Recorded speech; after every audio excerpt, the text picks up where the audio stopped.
daily sports talk show, Nuanez Now. Watch the show statewide on SWX Montana Television. I like football! Now here's your host, Coulter Nuanez.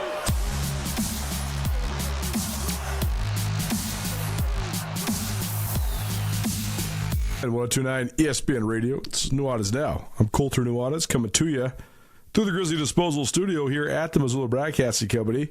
Grizzly Disposal, locally owned, veteran-owned, and the only Bears that should be in your garbage. Ton of stuff to get to today. Football season never ends, basically.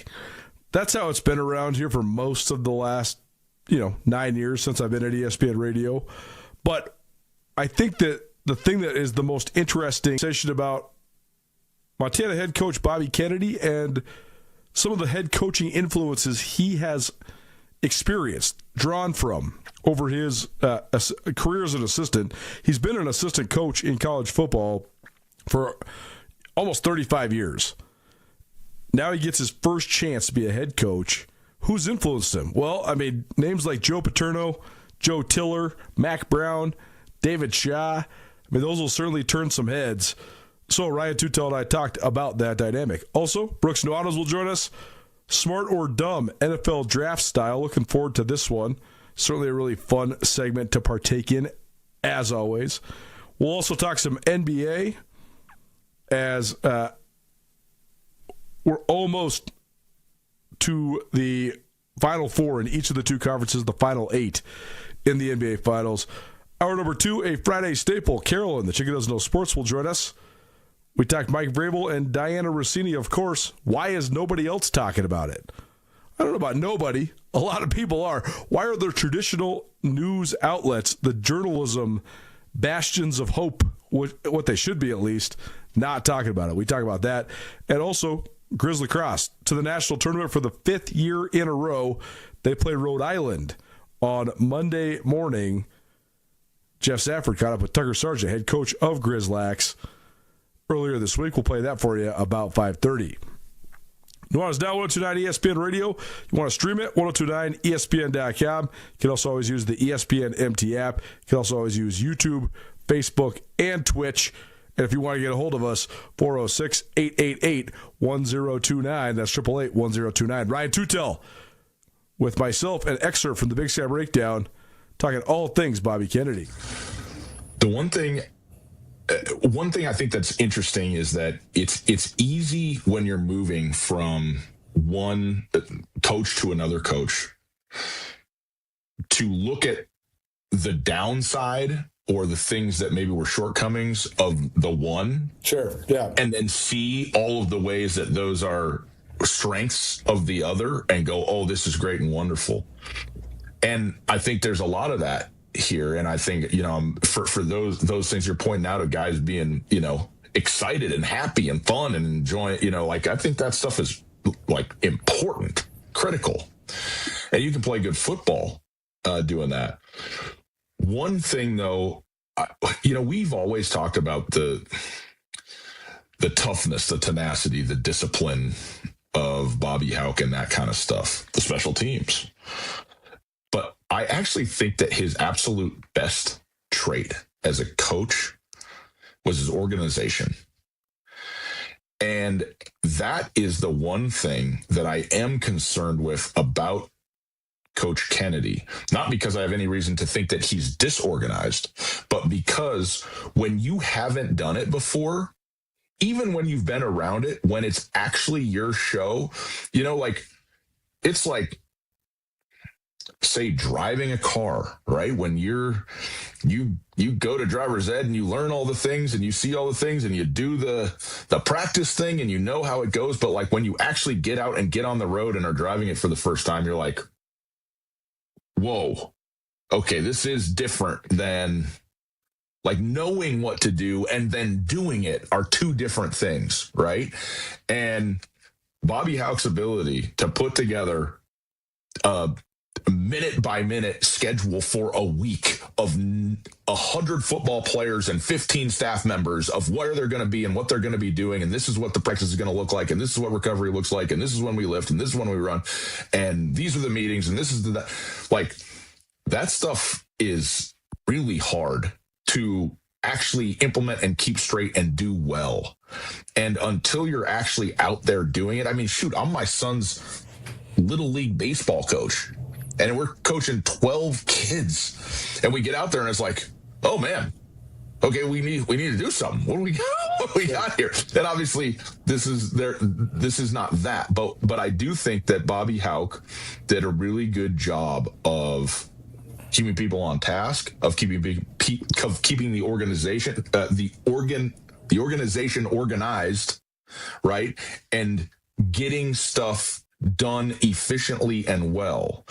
And I do think that is a hard thing to do. I mean, when you're talking about who out there is running an organization of, say, 125 or 130 people, there's not a lot of people that are at the top of that sort of size of a group where it all falls to you. And obviously you delegate, and there's coaches who know, and Coach Kennedy's been around, but I'll be interested to see, man, we've gone through spring. How are you going to run fall? Are you going to be prepared for it? Do you have, what are the things where you thought you had it all and then you found out, oh, I'm missing this piece or this part or this guy, or whatever it might be. So that's stuff that remains to be seen and likely won't be seen a lot, right? That's a lot of behind the scenes stuff, but it expresses itself at times. And I'll be interested to know, like this guy shows up with meticulous, but nonetheless handwritten notes on a sheet of paper that he's, referring to through the thing. It's very anecdotal. I'm happy. I love handwriting stuff, but is that like, what does that say about bookkeeping? Which is like, dude, this is the unsexy stuff. That's a huge part of being a head coach. It just is. It is. But also, does it matter as much as it used to? Just tell ChatGPT. I mean, make this. I think that if you want your football team to be as regimented and disciplined and scheduled and organized as they possibly can be, there's very few coaches who are going to find in the United States of America that's better than Bobby Hauck. Absolutely. Does that make you the best football team in the United States of America? Certainly not. Is Bobby Hauck and the Grizz, or have they been failing to catch North Dakota State because of organization and how fast and efficiently they practice? I don't think so. Like, is toughness been an issue for the Grizz? Is like that the thing that makes them lose when they play Montana State and North Dakota State? No. So if those are the two biggest strengths that the last staff had, but maybe they still are important. There's no question that it's important. I don't know if it's the most important thing. I think to kids that are in college at this exact moment, the most important thing is you believing in them and them believing in themselves, but most importantly, them believing in each other. I think that's the thing that puts you over the top, is truly believing that you can go slay Goliath, that you can go make that's the thing that Montana State has cultivated at such a high level, is the true sense of belief and the sense of pursuit of a common goal. And that's where, when the organization is run by somebody that is so stringent and obviously excellent at that element of it, but also makes the whole thing about the person that's in charge, I think that's the thing that's going to be the thing that falls the most short for you as an organization. And I completely agree with everything that you said. Like, is it more important to have a good regimented practice or players who love each other? Right. Duh. Like, we know what the answer to that question is, right? But also the best players. And what do the best players want now? Right. If the best players wanted discipline, Army would win all the games all the time. Absolutely. But also, you still need to have the other piece. Like, you can't have guys who love their coach, who are ready to rally, who believe they can do it, but like, hey, where's my mouthpiece? Right. Or whatever. Like the little stuff that nobody thinks about that just gets taken care of. And again, this isn't day one, man. The Grizzlies have been playing football a long time. This isn't like something you have to build from the ground up to know that where every cleat is located and where every, walker is going to be, all that stuff. That stuff is set, but there is a level of just running the team when you haven't done it before. It's just different, man. And I say that like I know, obviously I don't in this instance, but I have had the experience and I think a lot of us have, of doing something that you were very familiar with in an adjacent fashion. Right. To then doing the thing itself. And as good as, I had total confidence I can do it. And I could. But the first time, or the first couple times, I was like, whoa, okay, this isn't exactly how I thought it would be. Or I thought I knew what step 7 was, but I realized I only had 1 through 6 and 8 through 11. But 7, like I'm missing it. Where was it? What was it? Right. And that's the stuff where, and of course it's not just linear like that, a football team, right? This is an amoebic sort of organism that you can create. I mean, you can create it in your own image, and I expect that Coach Kennedy is going to do just that. But nonetheless, there are some benchmarks that you got to hit, and some of those I expect will be missed just because it hasn't been done by him before. Sure. And so, and will that have a negative impact on the actual team and actually playing football? We'll see. It certainly won't have as much of a negative effect as dudes having fun and caring and being invested in each other and in the relationships that they're in and all that would have of being good. Will be far more offset by that. And not to say that guys didn't love each other, and I mean, we're great friends and all that stuff, but just like you said, kind of the overarching feel has shifted, and that's clear. And I expect that to be the biggest impact on this team taken as a whole. Yeah. Last 2 points. Your thoughts are spot on when it comes to that. You have to have. There will be probably some slip ups, but it is important. Like once upon a time, Montana beat North Dakota State in the very first game of a head coach's career. And then they lost 2 in a row, including getting beat by Cal Poly because the head coach was skipping meetings to be on the Jim Rome show. Like that's the sort of stuff where it's like attention to detail. Like you can't be so high on your horse that because you won one game that then you go lose at home to Cal Poly the next week. Like that North Dakota State win for the Grizz, it fell so flat because it was an epic all-time great win on an FCS showcase on national TV. And then you turn the page and you enter into the second month of the season, and the Grizz are 1-2 because they lost the next 2 games. So it put them behind the 8 ball instead of thrusting them ahead of the 8 ball. Yeah. Last question for you, though, this last point here. Big Sky Breakdown, SkySportsMT.com, probably presented in part by Jewelry Design Center. Jewelry Design Center wants to be your jeweler for life. I find this part one of the most interesting parts about Bobby Kennedy. A lot of times when you have been an assistant he got his first assistant coaching job in 1990 at Ware, Illinois, which is ironic considering Alex now back at Illinois. But you look at the breadth of Bobby Kennedy's career. He worked for Joe Tiller at Penn State, Joe Paterno at Penn State, Joe Tiller at Wyoming, Rick Neuheisel at Washington, Mac Brown at Texas. Unsure who he worked for at Colorado in 2011. Bear with me here. Oh, he worked for Dan Hawkins in 2011 at Colorado. And then he worked for Kurt Ferenz at Iowa, David Shaw at Stanford, and then Bobby Houck at Montana. The great outlier is Houck. All the rest of those coaches are very similar in their style of coaching. Hey, Bobby Kennedy also played for Joe Glenn, at Northern Colorado. So, Joe Glenn and Joe Tiller and Joe Paterno have a lot more in common than just their first names. The style of coaching and the way that they operate, and Mac Brown too. it is sort of the players coach. I'm going to love you. I'm the figurehead. I'm going to delegate. I'm going to let my coaches coach, all that sort of stuff. And so I agree that Kennedy hasn't done it yet, so that is going to be a huge and steep learning curve for him. Mm-hmm. But the fact of the matter is, even though he's a first-time head coach, he's not a young coach. He's been doing this for basically almost my entire life. He's almost 60.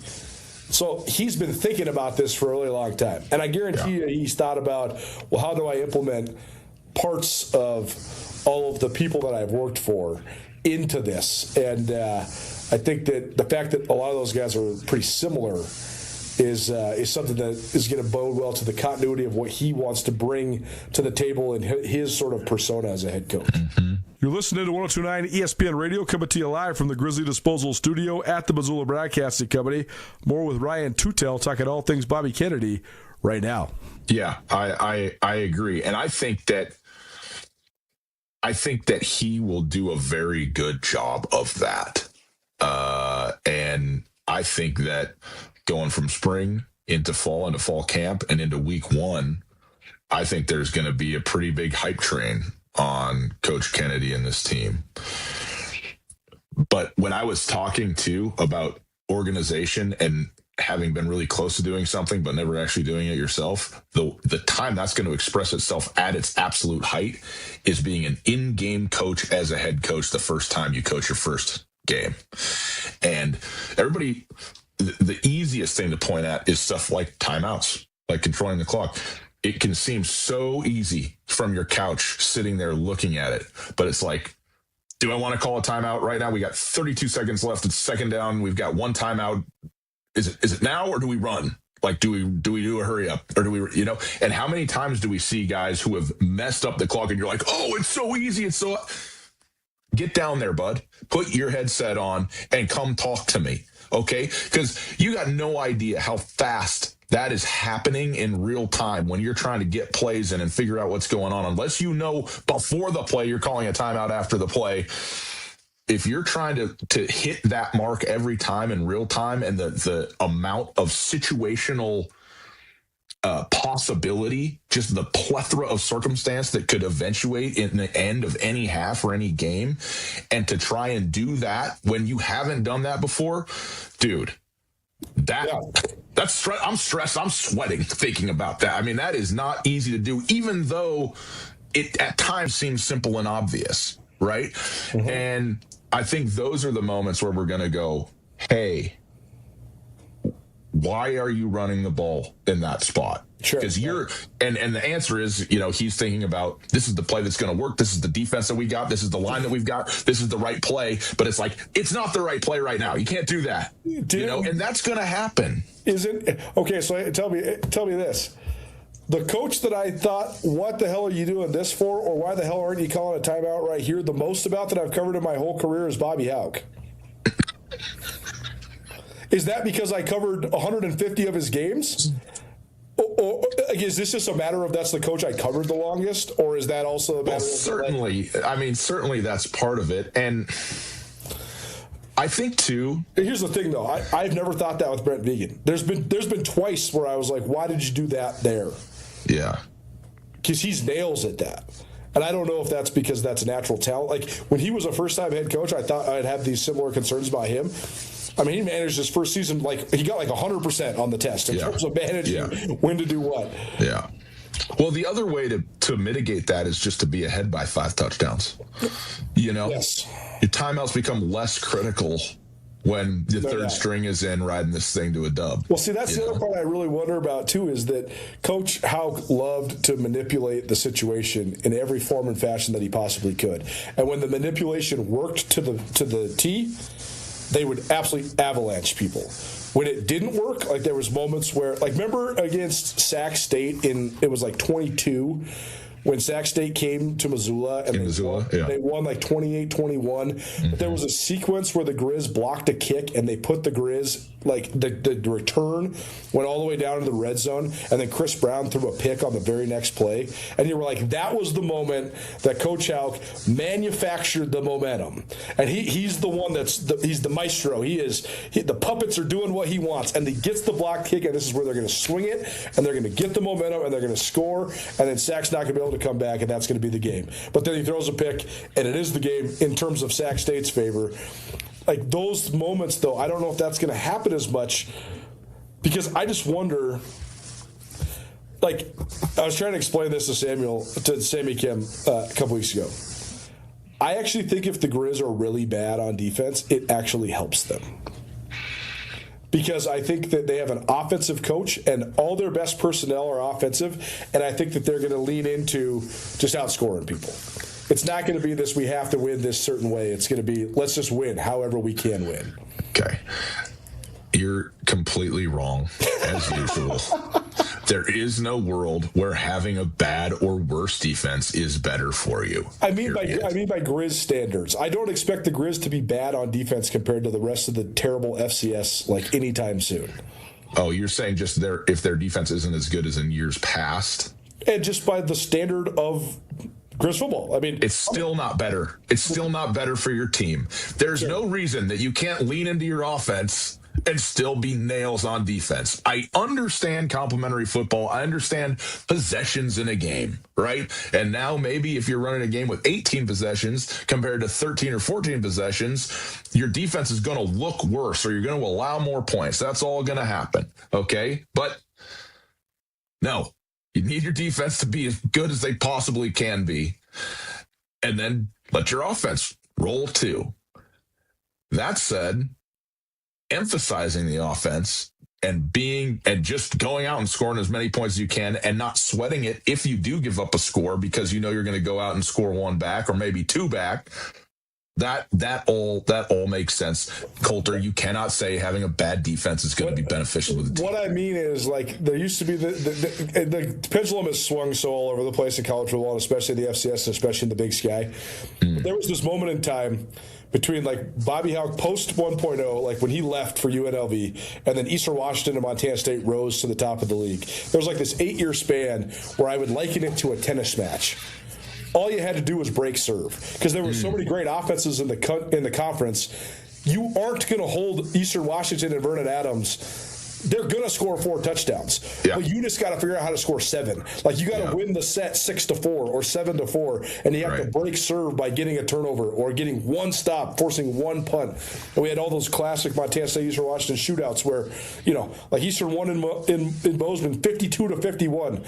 They won in Cheney the next year 55-50. Whoever could break serve like one or two times. Like that is the style I think that the Grizz might need to lean into, but I think their coach will be more willing to lean into it this next year. I totally agree. And there's a lot of ways to skin a cat, proverbially, right? But you also just got to be who you are. And I think Coach Kennedy, especially without it, like if Coach Kennedy had been, if this was his 10th year as a head coach at Montana, and he had this history of the lay of the land in the Big Sky, the other coaches, the other teams, what they're doing, and the recruiting bed and foundation to be like, this is the style of football we need to play in this conference to win this conference. And so this is what we're going to do, and this is how we're going to do it, even if it's not 100% my favorite thing that I would want to do from a football standpoint, then that would make sense. But in your first year, you got to go 100% all your chips in. This is me. This is what I do. This is what we're going to do because I'm the coach and this is how it's going to play. And I think you're right. Then it's going to be. But also, don't you have to go 100% all in on just winning? Whatever it takes, because you don't have a job. Like, it might not be your style right away. Like you might have to. I do think though that the personnel that Montana returns is going to cater towards Kennedy's style more than it would have if he would have taken over in 2022, for example.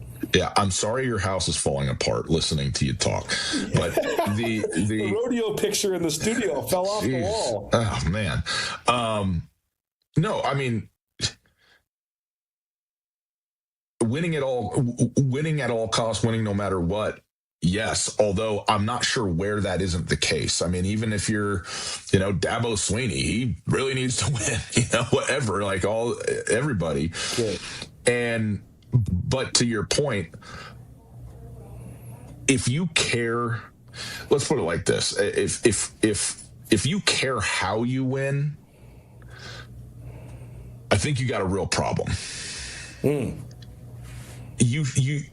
of course, there's going to be times where what does Coach DeCure say a lot in basketball? He's like, it's great when we play bad and win because we can still get the dub, but I can still coach hard and tell them this is not good enough. Right. And like, if you're upset that you won a game, 55-49 because you gave up 49, I can't help you. You won. It's just like 2 years ago when Montana went to Eastern Washington and won 52-49, and Coach Al looked like he got hit by a truck. And then the next, because he knew what was coming, and then the next week they lose at home in overtime to Weber, and then they revamped the entire thing because he was like, if we're going to lose 30-14. We're not going to freaking give up 55 points at home. I'm not doing that. That's not what we're going to do. Well, and plenty of coaches have been upset after wins because their team did play bad. And that's like a good thing. Sure. But hey, man, whatever. You could be, Nick Saban's the prime example, right? He's out there winning games 17-14 for the first 25 years of his career, and then he finally realizes, like, this ain't gonna work anymore. The rules have changed, the things we gotta go score, baby. We gotta go do it. Yep. And I think that it took, he had to swallow hard to make that choice that this is what we're going to do after being dyed-in-the-wool defensive guy for so long. But he understood like what needed to be done and what the times called for, and he did it. And he's probably the greatest college football coach ever, right? So just one of for sure. Yeah. Appreciate Ryan Tutel for chiming in. Fun subject matter. We'll talk about more football, but on the NFL level, particularly when it comes to the NFL draft. On the other side, you're listening to 1029 ESPN Radio, Brooks Nuanez. All football all the time, a smart or dumb version coming your way. Don't change that dial. Keep it right here. It's ESPN MT. Welcome back. 1029 ESPN Radio. Colter Nuanez coming to you live from the Grizzly Disposal Studio. Grizzly Disposal has one bin recycling. What do we Missoulians do best? We support our local stores. What do Palmer's and Lolo Drug do best? They provide the best in local pharmacy for our community. Palmer's Drug and Lolo Drug are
DeMorris Buick GMC is ready to help you safely travel Montana's scenic roads in comfort and style. Stop by DeMorris today and test drive some outstanding SUVs. Right now, take advantage of closeout pricing on the uniquely designed and well-equipped 2024 Buick Encore GX with models starting at $28,895. Don't miss this opportunity. Go to DeMorris.com to preview our inventory of 2024 Buick Encores and then pay a visit to DeMorris Buick GMC on West Broadway in Missoula, your family-owned hometown dealership for over 60 years.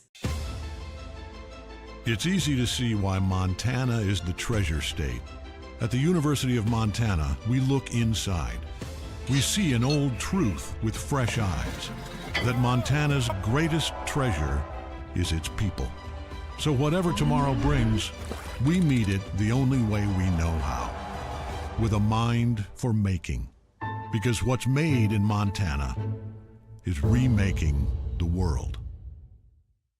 7 records fell, including Henry Griffin going nuclear in the shot put and the discus. Hello, I am Hayden Smith. Griffin, who is also a standout on Frenchtown's Class A state championship football team and a key contributor on the Brock's third-place basketball team, shattered the meet record in the shot and broke the meet record in the discus to earn the headlines out of a record-setting affair. Griffin threw the shot put 59 feet 9.5 inches to shatter the meet record by 16.5 inches. He then threw the discus 186 feet 2 inches, breaking the meet record by 4 inches, setting the Frenchtown school record and winning the competition by 30 full feet. The 6'4", 225-pounder is bound for Montana State next year to throw for the Bobcats track and field team. The Missoula Sedna girls softball team got its stiffest test of the season so far on Tuesday, yet remained undefeated. Sedna used its stingy defense to gut out a 3-2 win over perennially powerful Helena Capital in Montana's capital city on Tuesday to move to 13-0 this season. The Spartans are just 5th in Class AA in runs scored so far this year, but a salty defense that's only allowed 20 runs in 13 games, or about 1.5 runs per contest, has Spartans thinking big. Sentinel currently has a 1-game lead on Kalispell Glacier and a 2-game lead on Missoula Big Sky in the Western AA standings. This ESPN Missoula Sports Center is presented by Canyon River Golf Club.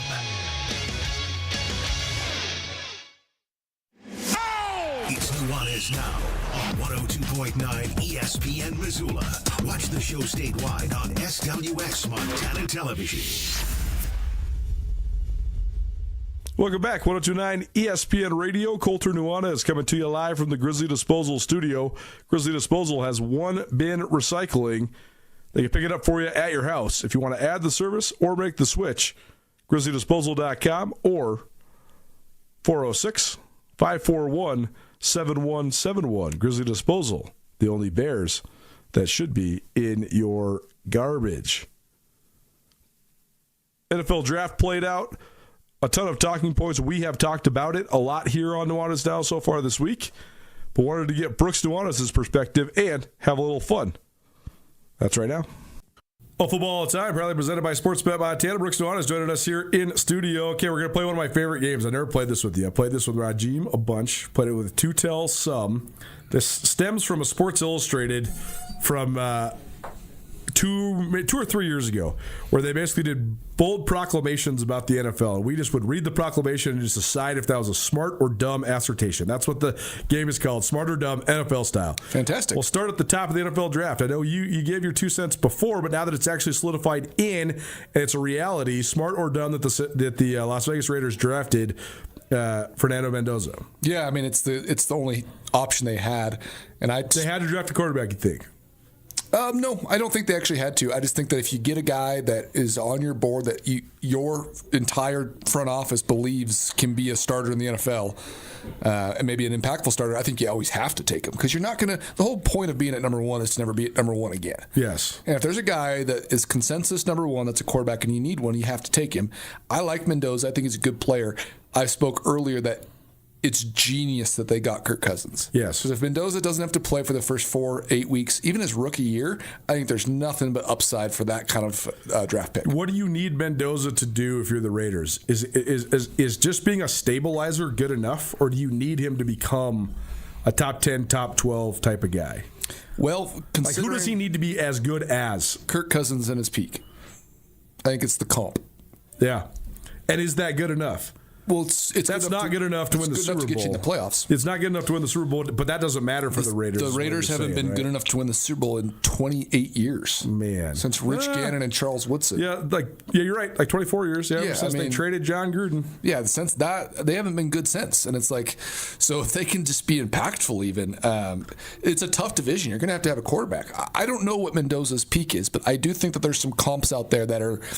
Yeah, I think Kirk Cousins is a nice comp. I think he's better than Ryan Tannehill. Okay, so hash this out with me. I was thinking Tannehill at his peak, he's better than that. Man, okay, that's good. Tannehill's a great litmus test for what I'm about to ask you. Think about this for a long time. There's 32 NFL teams. has there ever been a time in NFL history where all 32 teams had a truly cut above starting quarterback? Because it's my notion, like right now, I think that there is like between 19 and 23 guys that are actually a cut above. And then 9 of the teams just have guys that are just this much better than all the other guys that are all the same. There's like 50 guys that are all the same. No way that there's ever been a time where they had 32 for 32. Right. There's no way. Maybe in the early NFL. When there was less teams. There's 12 teams. Yeah, right. I don't think there's any chance. NFL quarterback is, whether it's 1965 or 2025, difficult. It's really hard to play. Yeah. It's really hard to play at a consistent level. You can be good and play well and still lose. Yeah. And it takes a lot to be elite and carry a team, which we're so used to and we're kind of demanding of that. Sure. I think that's very challenging. I think that Mendoza has some of those leadership skills. Like he's got a little dog in him, even though he comes off funny. I think he's just got a unique way about him. I still think he's a dog. I think he's more athletic than people think. Will he have the arm strength is my question. Well, it's so interesting the balancing act of becoming a leader at the NFL level, because if you're Baker Mayfield right out of college, you just rub people the wrong way. People think it's disingenuous. But then it comes around as you get older and people realize that's how you are, and then it does resonate with people, right? But then there's like the true general, Tom Brady, Peyton Manning type of guy that's just sort of so consistent. But then there's also like the nerdy type of leader, but they get it done because they study so much and they're so engaged in it. The Andrew Lucks of the world, the Matt Ryans of the world. That's what Mendoza probably has to be, right? Yeah, I think Matt Ryan's a great comp. Matt Ryan's a good comp, right? He has a big arm, though. He's a big guy. Mendoza's smaller than that, but I do think that's 6'4", though. It's just your lower body, just kind of your girth, right? I mean, I think that Mendoza's got all the size. He's got all the pro style, all the stuff. I just think that Matt Ryan had a little bit of a bigger arm early on in his career. Matt Ryan and Andrew Luck are the two comps, but it's two unfair comps because those two guys had two of the biggest arms Andrew ever. Luck has a cannon. I mean, and so does Matt Ryan. I mean, it's a big arm. Matty Ice was Matt Ryan is such a great example of stuff that won't ever happen again. Matt Ryan's never going to Boston College again, and if he does go to Boston College, he's not staying at Boston College. He's ending up at Florida or Georgia or Oregon or Ohio State or Michigan. Like, he's just getting bought from Boston College. There's not going to be like a number one draft pick that's just chilling at Boston College, getting a good education like Matt Ryan was once upon a time. I think that part is certainly dead. But who knows? Who would ever thought Indiana would have the number one overall pick as a Heisman-winning quarterback on a national championship team? And that's where we're at right now. Well, it's now it's 9 ESPN Radio. Smart or dumb, the Arizona Cardinals picking Jeremiah Love, the outstanding running back out of Notre Dame at number 3 overall. Gosh, I want to think everything about this pick. Yeah. I love that a running back got taken high. I love the player in himself. Jeremiah Love is an absolute stud. His only comps are the insane dudes. His only comps are like the Jahmyr Gibbs of the world, Bijan Robinson. Yeah. That's the only air that he can really live in. And I think he's all of that. I just think the Cardinals are poorly run. I think they got a bad roster, and he might be set up for failure. I mean, we saw it with Ashton Genty, who I think Jeremiah Love is much more the player than Ashton Genty is. Have you seen this website, drafthistory.com? I have not. It's like just an archival spreadsheet website where you can search based on like running backs that were drafted at this pick, right? This is all the running backs that have been drafted in the NFL draft, in the history of the NFL draft. It sorts it out for you.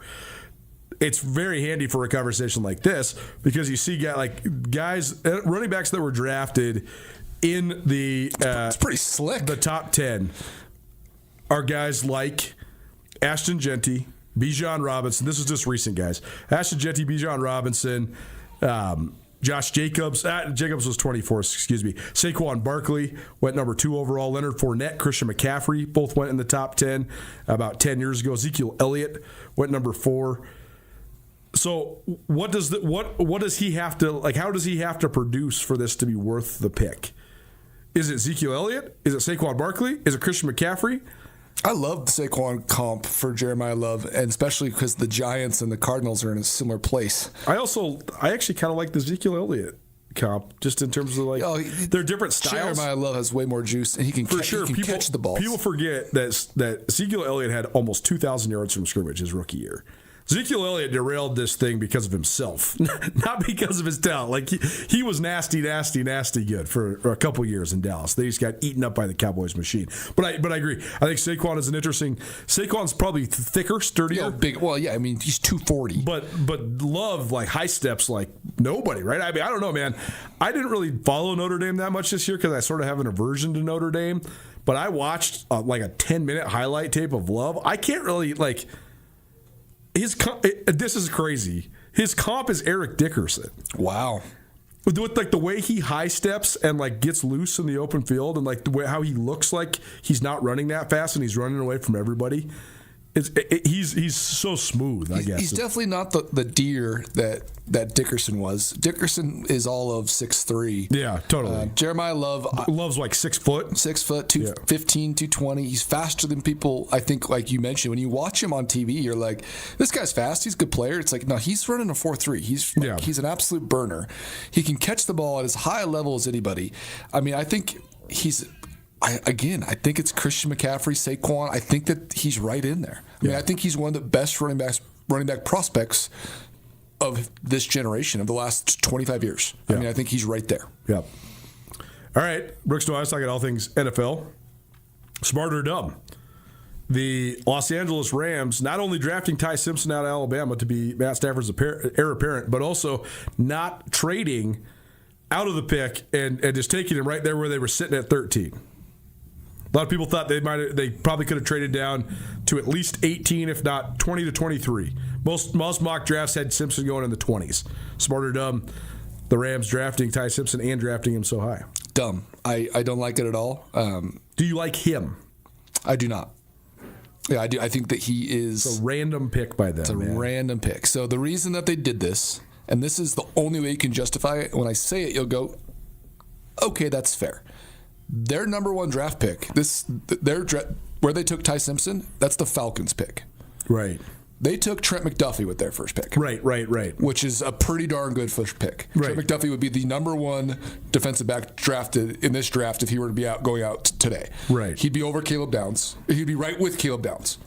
He'd be over the Chiefs' Lenore that they took out of LSU. Right. Trent McDuffie is a top 5, top 6. He's one of the best players in the league. Yeah. So they took him with their first overall pick, or their first round pick. And with the Falcons pick that they got through trade and whatnot, they took a quarterback. So that allows you to justify it some. I just think when you're in a win now mode, there's so many players that could help you. Yes. And if it was you're definitely in a win now mode when you have a 39-year-old quarterback. And if it was someone else besides Ty Simpson, who I just thought got worse throughout the year, I don't watch a ton of FBS football early in the year, but come November, I'm watching games. I like to watch him back and check out some highlights and stuff. I thought that Ty Simpson was average. Do you think it was a symptom of the fact that several guys that would have been top 15 picks stayed in school? Yeah. Like, isn't this supposed to be Dante Moore that's going right here in the top? He would have gone like 8 or 9. Sure, right. But if somebody traded up to get Dante him, Moore would have gone in the top 5. I mean, the Jets would have had to take it. Yeah, right. Yeah. From Oregon, if you're not paying attention to but just Dante overall, Moore. like ranking, he's a top 10 prospect. He's not like the second best player in the draft. No question. I Reese and Bailey are all better. I just thought there was the fact that there was some quarterbacks that decided to go back to school made Simpson a more appealing prospect, even if he wasn't that appealing of a prospect. So the reason that, like, to me, he's a second-round guy. He's a second-round guy to me, too. And the reason that I think he went so high is that his dad is a college coach. And interesting. And he's very connected to Sean McVay through, like, some coaching principles and stuff. So Ty Simpson has been, in his, like, family life and his dad coaching life, been taught a lot of his fundamentals, or his baseline comes from the Sean McVay style. Sure. So he's already ahead. When it comes to that. Like, he already speaks that language, which is a huge piece because McVay, it's relatively complicated, you know. I mean, I think Ty Simpson has a pretty big arm. I think he's got the right size. When I watch him, it doesn't seem like he has that it factor, or that he's going to be like, to me, he's like poor man's Brock Purdy. Okay. You know, which Brock Purdy is, I think, come out of the woodwork. I mean, I don't think that people thought Brock Purdy was going to. But, you know, Brock Purdy has a little juice to him, a little spin. He for sure does. I think that Ty Simpson has a little juice, a little thunder on the throw. I think he can whiz it in there. But I don't think he's maybe as dynamic in the pocket, and I think he's a little. I think he's a little small. I mean, I think he's listed at 6'2". Yeah, not a lot of guys that are 6'1", 6'2" that are the elite guys. I mean, I've seen this over the last handful of years with the Minnesota Vikings, where like is a guy like Sam Darnold actually good? Nobody really knew he was until he got a great quarterback coach and a great head coach in Kevin O'Connell. Sam Darnold's good. He is, and now he's established as being good. Kirk Cousins was, had a lot of passing yards in Washington, but didn't win a bunch of games. When he got to Minnesota, it went better. Kevin O'Connell hasn't been able to figure it out with J.J. McCarthy yet. Every guy you just named, including Ty Simpson's better than J.J. McCarthy. Yeah, for sure. And we'll see if O'Connell could do it with J.J. or with Kyler Murray or whatever. But that also could be true with McVay, right? I mean, isn't that the whole what if of this situation?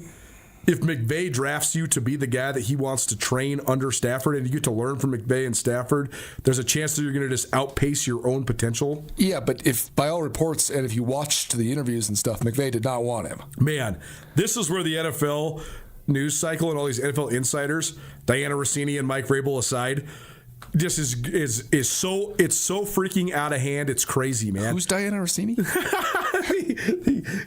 You can't be like all these other people. All these other people refuse to talk about it, man. We're like one of the only ESPN affiliates that are talking about this. Everybody else is scared. They don't want egg on their face. Regardless, the initial reports out of the draft were Sean McVay hates this pick and he can't believe that they did this.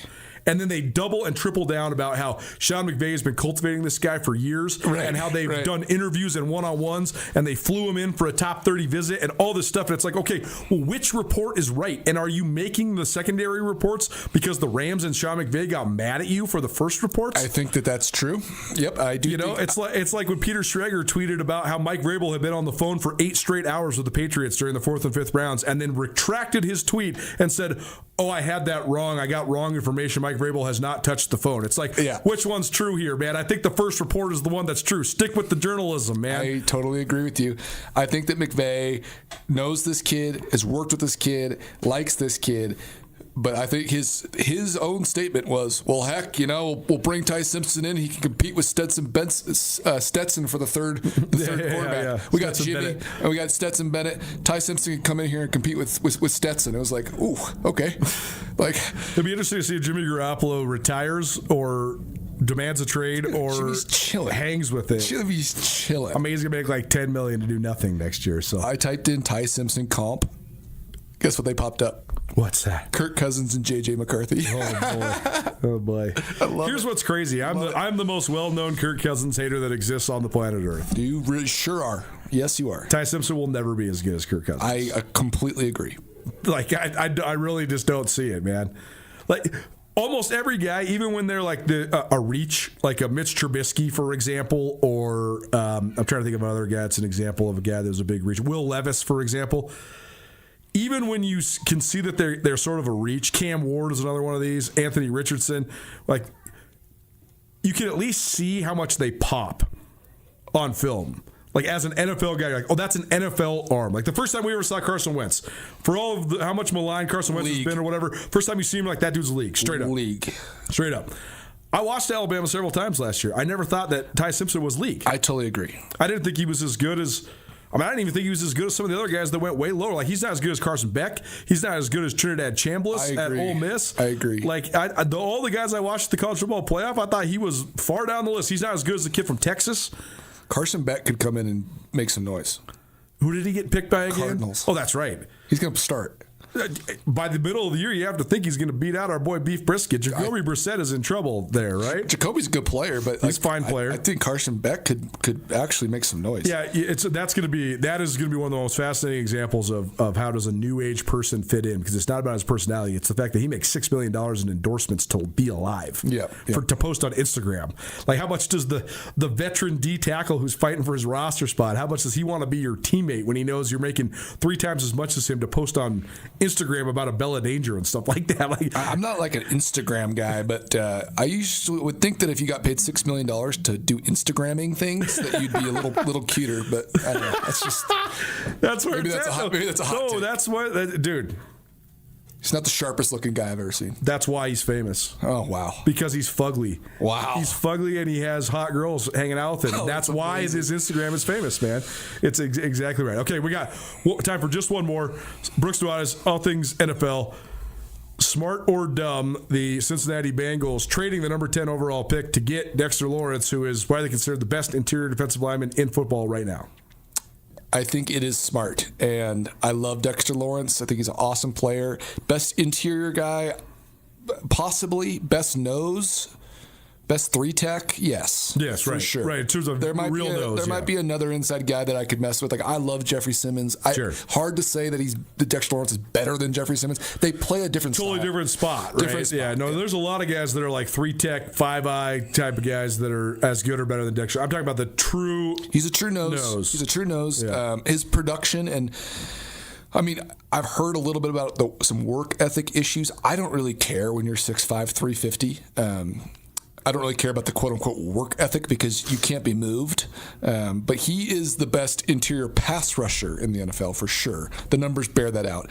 And then also just his impact, his pressures at nose, Coulter, he had 108 pressures last year. Lined up at nose. Second was Vita Vea with 35. Yeah, no, I know. We're talking about like triple the amount of pressure from the inside. And if you can pressure from the inside, it doesn't matter what you got on the edge. You'll get pressure on the edge. If you have some on the edge, then now it's really game on. It's win now. It's Joe Burrow time. It's a great move because the time is now.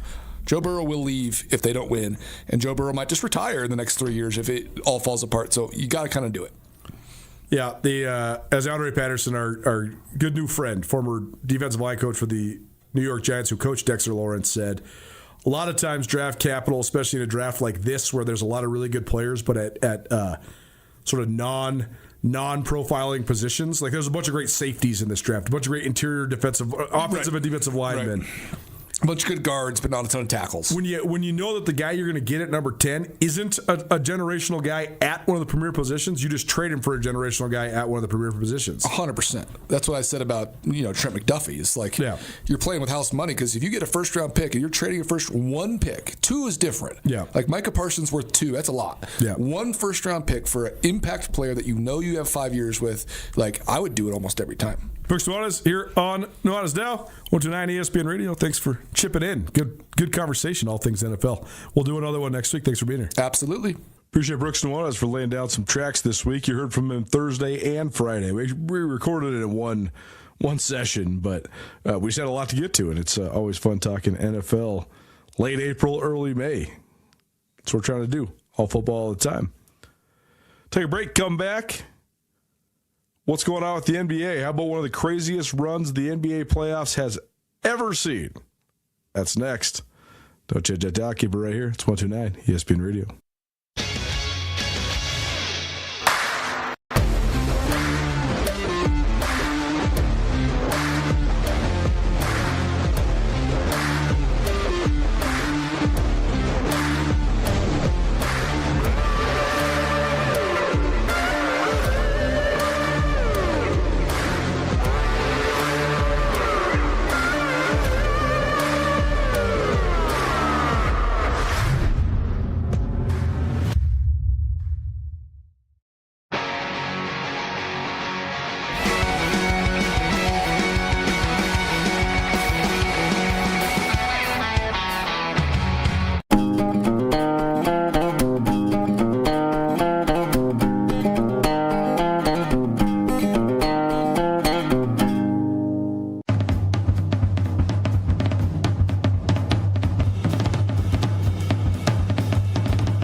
Les Schwab changed the tire game more than 70 years ago. Today, we still believe you should get more from less. Like more hustle, less hassle. More of the best service around, less of the runaround. Because we include America's best tire warranty in every tire we sell. So you get more unbeatable warranty, less charging you extra. It's why we're more than proud to say, you get more from less.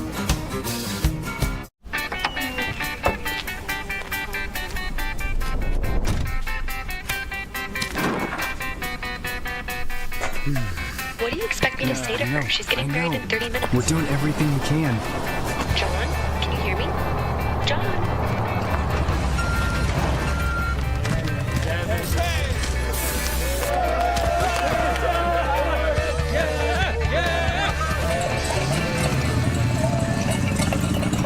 Mountain Town Vacation Rental Management, your local partner for vacation rental success. We provide a fully customized hosting experience tailored to your needs and goals. Your home is listed on every major site, helping you maximize visibility and bookings. And our local team is available 24/7 to handle guest needs and booking inquiries. Let us take the stress out of managing your vacation home. Contact us today at mountaintownvrm.com or give us a call at 406-369-3080.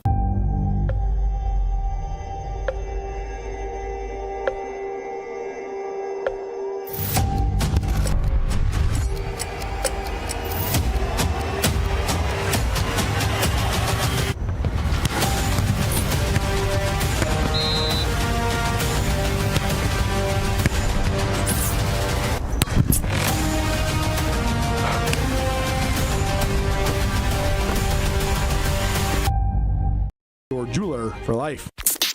This is Nuanez Now on 102.9 ESPN Radio Missoula. Nuanez Now, 102.9 ESPN Radio, coming to you live from the Grizzly Disposal Studio at the Missoula Broadcasting Company. Grizzly Disposal, locally owned, veteran-owned, and the only Bears that should be in your garbage. Colter Nuanez, kicking it here on this Friday. Coming up, Carolyn, Chicken Doesn't Know Sports at the top of the 5 o'clock hour. Also get an update from Jeff Safford, from the man, Tucker Sargent, former co-host of this show, but also the head coach of the Grizzly Lacrosse team, as they make their way to Richmond, Virginia for nationals. NBA Thursday night, crazy run by the New York Knicks.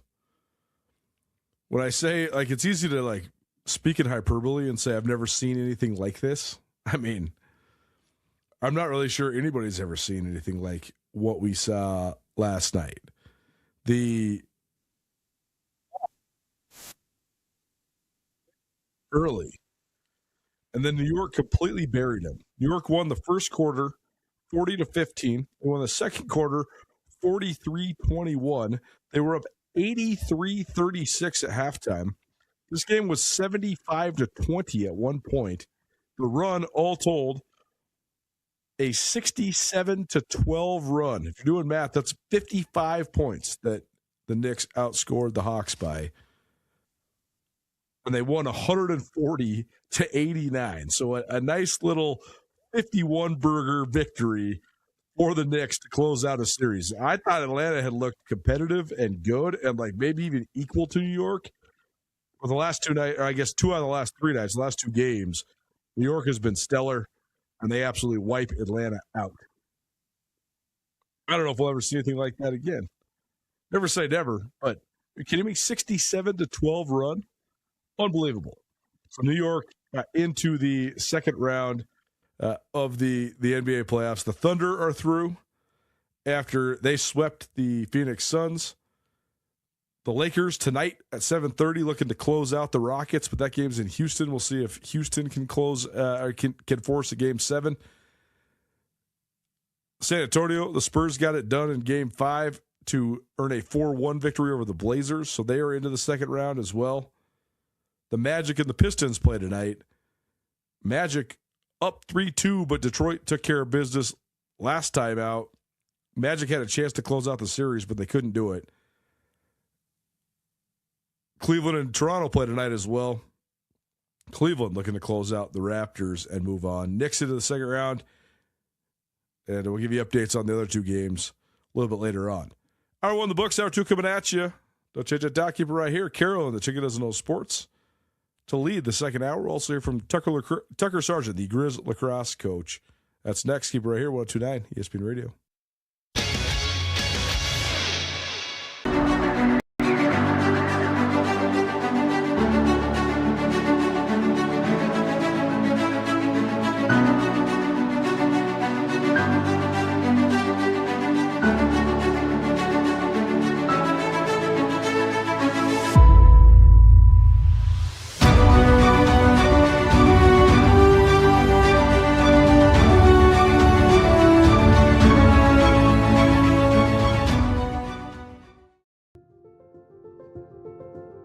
Life can change in an instant. If you've been hurt in an accident, suffered from medical negligence, or are facing criminal charges, you don't have to face it alone. At Ryan Miller and Coburn, we're here to listen and fight for you.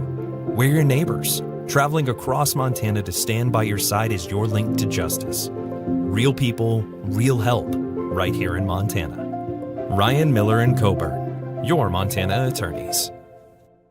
DeMorris Buick GMC is ready to help you safely travel Montana's scenic roads in comfort and style. Stop by DeMorris today and test drive some outstanding SUVs. Right now, take advantage of closeout pricing on the exceptionally designed 2024 Buick Envision with models starting at $39,795. Don't miss this opportunity. Go to DeMorris.com to preview our inventory of 2024 Buick Envisions and then pay a visit to DeMorris Buick GMC on West Broadway in Missoula, your family-owned hometown dealership for over 60 years.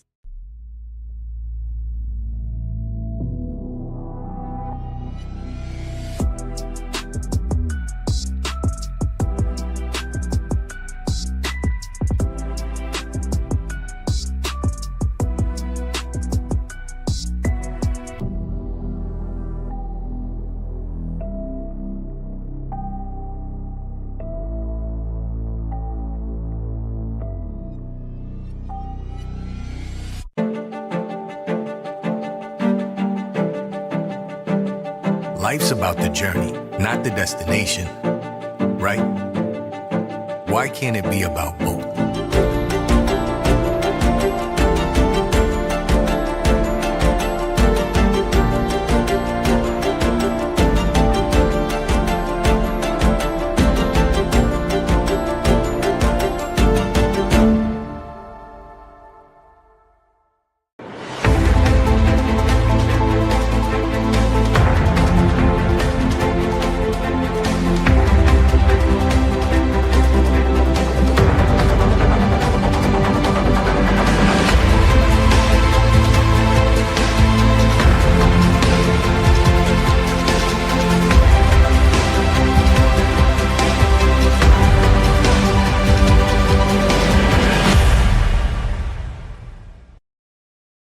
ESPN Radio for Western Montana, KKVU HD3 Stevensville, and 102.9 FM on K275BS Missoula.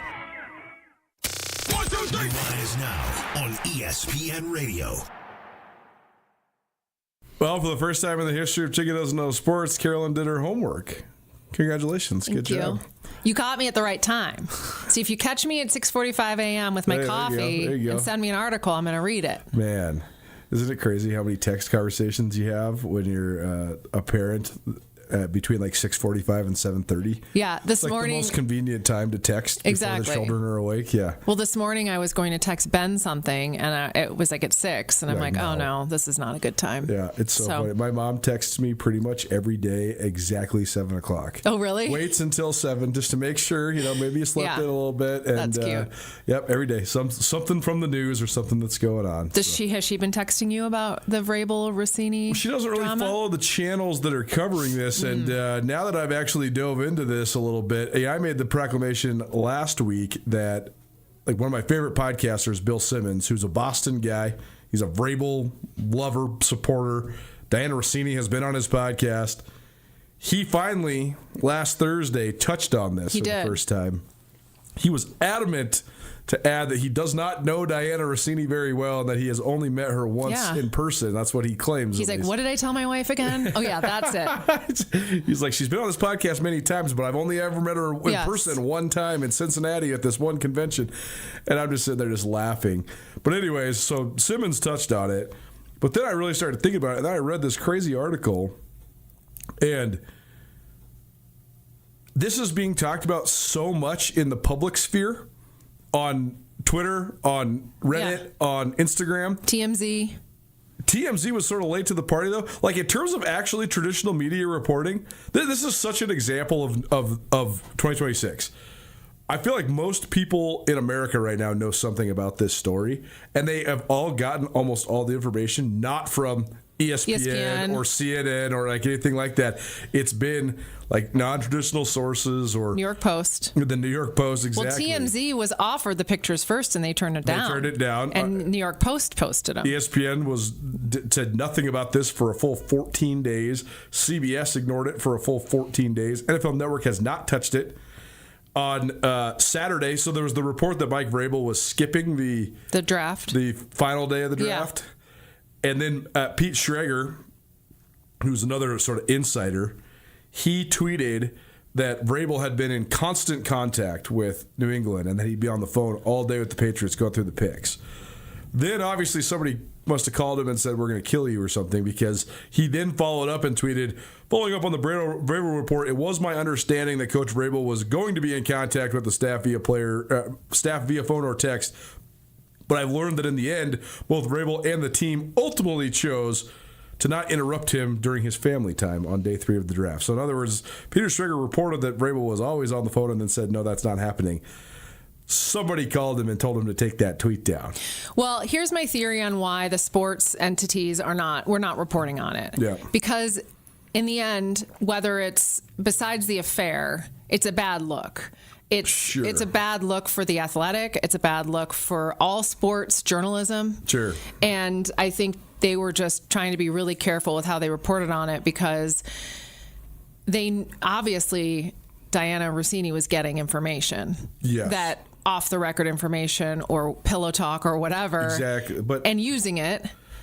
And I think all of these sports people are like, we don't want to touch this. We don't want to be accused of this with other reporters. Sure, right. Yeah, I have, you know how I am. If there wasn't the angle that you just spoke of, I would have told you we're not talking about this. Because it's just pillow talk. It's just talking about the bedroom. Yeah. Which, whatever. Like, if Mike Vrabel was having an affair with somebody that was not an investigative reporter covering the NFL, I would have told you we're not talking about this. Like, there's been all these rumors about Mike Tomlin and why he left the Pittsburgh Steelers, but we have not talked about that because we're not going to talk about that, because that has to do with some cocktail waitress that works at some bar, not a person that has power within the NFL like somebody like Diana Rossini. Yeah. That's the thing. We're not talking about the morality of the affair. We're talking about the immorality and unethical nature of the reporting that has been accompanied by the relationship becoming inappropriate. Well, he was in Park City with his wife. They were pictured. People saw them out to dinner. Mm-hmm. He was spotted at on his way out of town back to wherever he lives. They flew in separately. Mm-hmm. She lives in Nashville, I guess, some of the time. I don't really know. He was spotted at a little store in the airport looking at like a little women's sweat outfit, a blue loungewear outfit. Now, if we see Diana Rossini parading around in that, we got problems. Are we ever going to see Diana Rossini again? I don't know. I mean, last week I said she could probably work again. I just don't think she can. Not in journalism, right? Not as a reporter. No. If she wanted to be a content creator, I think that she can be making TikTok dances. At this point, who can't? True. Well, I can't. I only have like 60 followers on TikTok, but I don't dance on it, just to be clear. But there's a lot of people that are famous. I mean, have you seen this guy that walks across the country? Yeah. And he streams it? Yeah. You see he got smashed by a car yesterday? No. His streaming video is horrible. Oh, my God. He's just walking down the street and he was a little bit he needed to be more off the road to be safe. But he got smoked. And, the video is terrible. It was not good. Well, she was still wearing her, Mike Vrabel's wife was still wearing her honkin' rock on her hand. Yep. So there's no ring off her finger.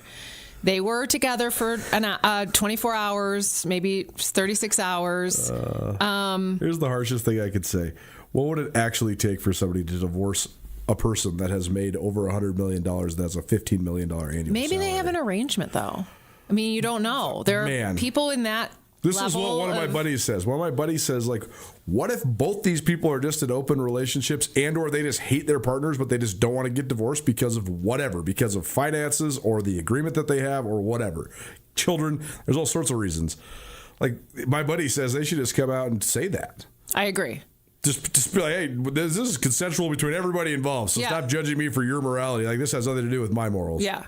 I mean, no one seems to be judging him. He got a standing ovation from season ticket holders yesterday when he came in and addressed them. So, I mean, he's going to be fine. What is the thing that went viral this week?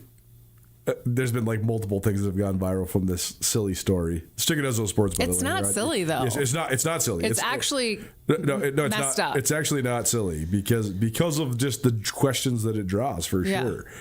And there's so much juice behind it too. I mean, there's been a couple now female reporters that have come out and ripped Rossini and been like, "This is making all of us look bad." Yeah. You know.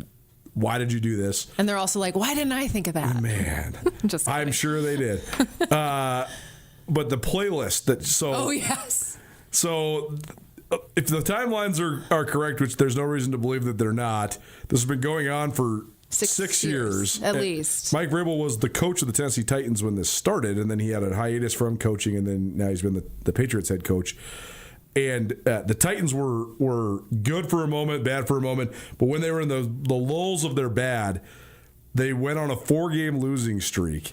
And Diana Rossini tagged a friend on Spotify named Mike with a playlist called Turning the Page.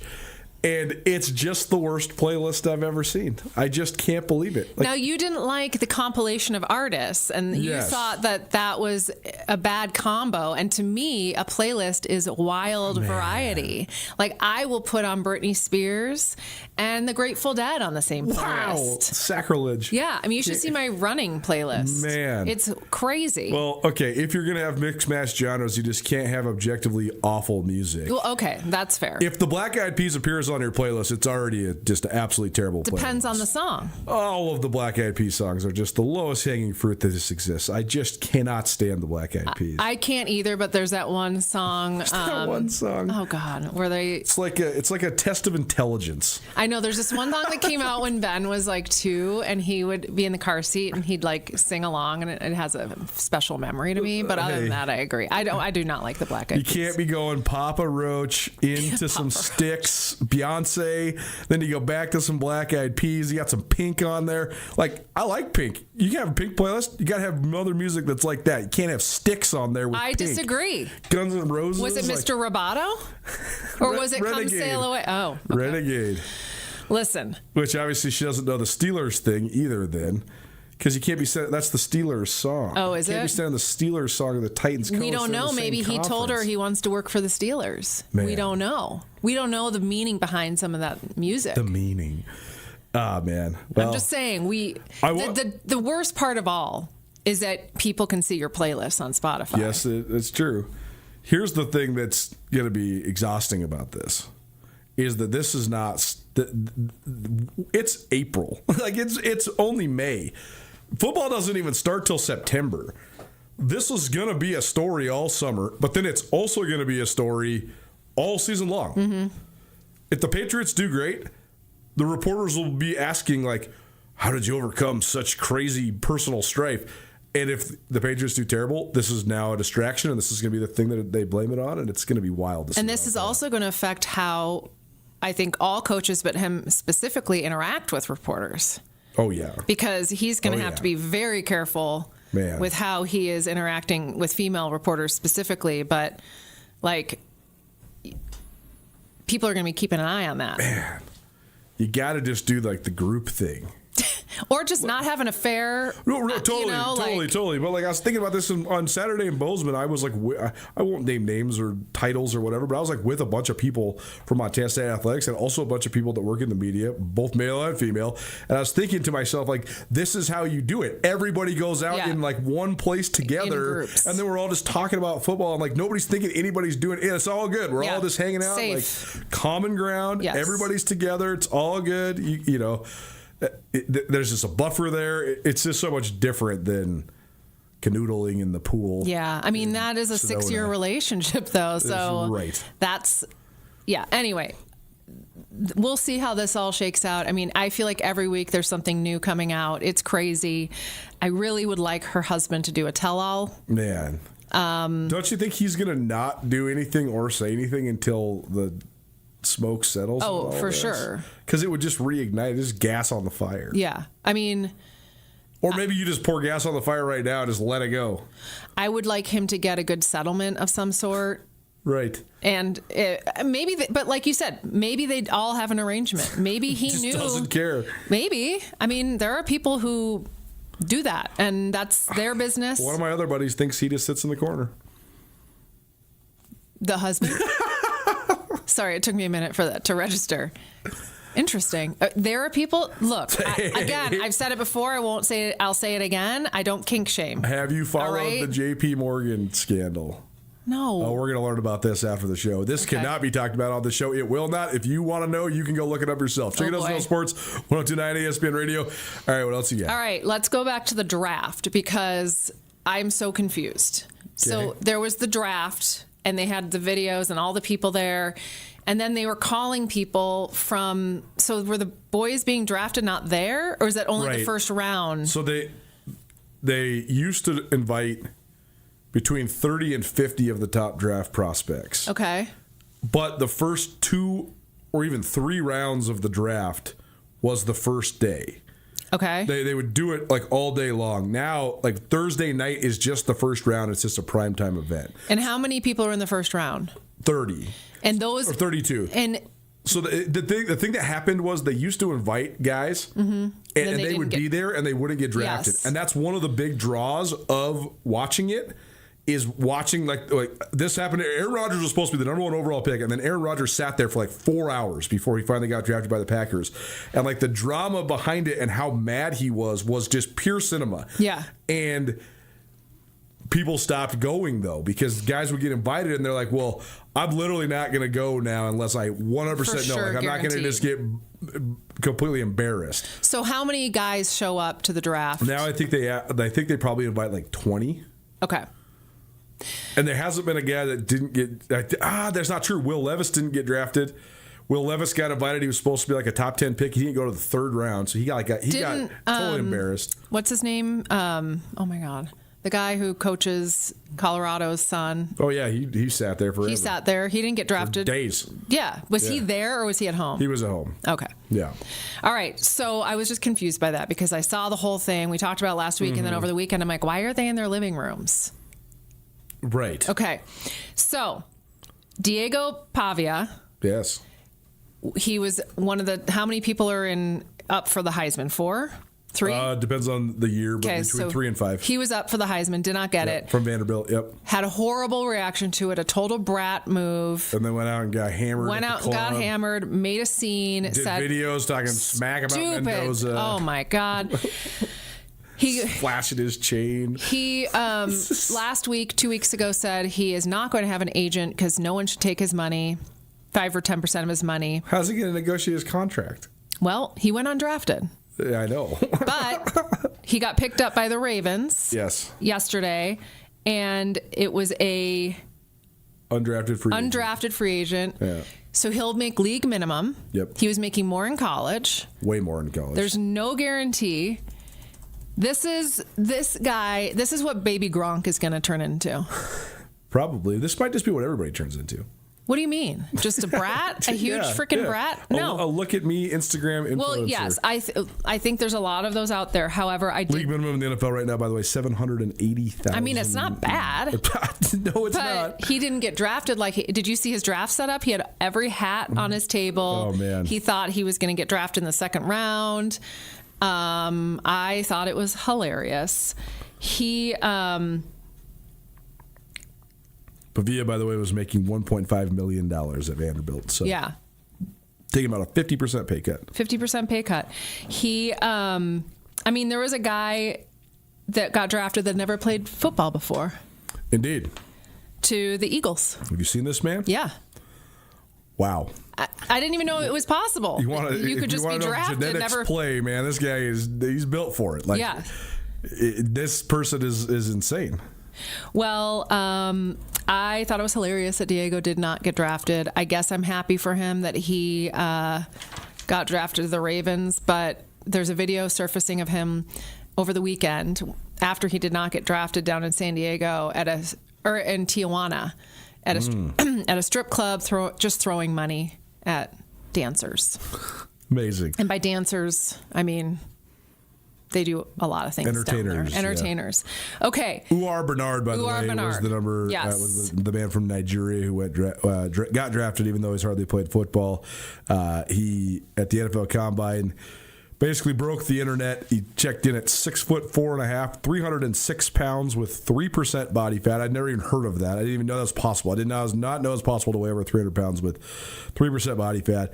He had a 39-inch vertical and ran with 4.63 seconds at the 40. And where is he from? He's from Nigeria. Nigeria. Look at this person. My God. He looks like a superhero. Yeah.